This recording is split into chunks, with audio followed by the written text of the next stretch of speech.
Hello mga kabisi mine. So ngayon, ibahagi ko sa inyo kung paano mag-testing sa pag-alarm ng fire in zone.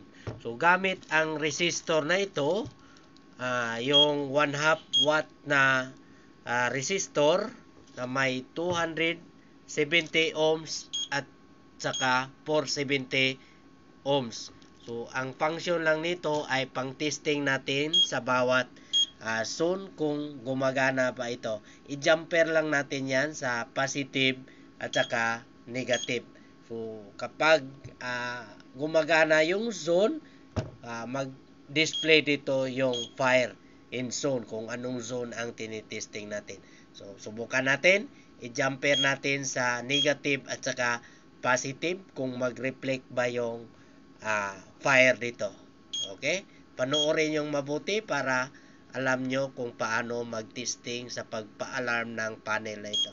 Okay, jumper na natin. Yan. So, yan. So, nag-alarm na yung panel. So, yung zone 1 ang ating tinesting. Yan. Fire in zone 1. So, ganyan lang ang pag-testing sa panel. So, para i-silent natin ang buzzer, pindutin lang natin silent. Yan.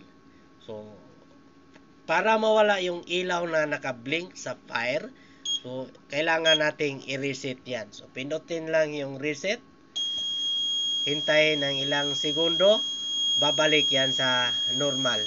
Okay? So kung may idea din kayo sa mga fire alarm system or FM200 fire extinguisher, paki-share naman sa comment section. Okay? Bye-bye mga kabisi mine.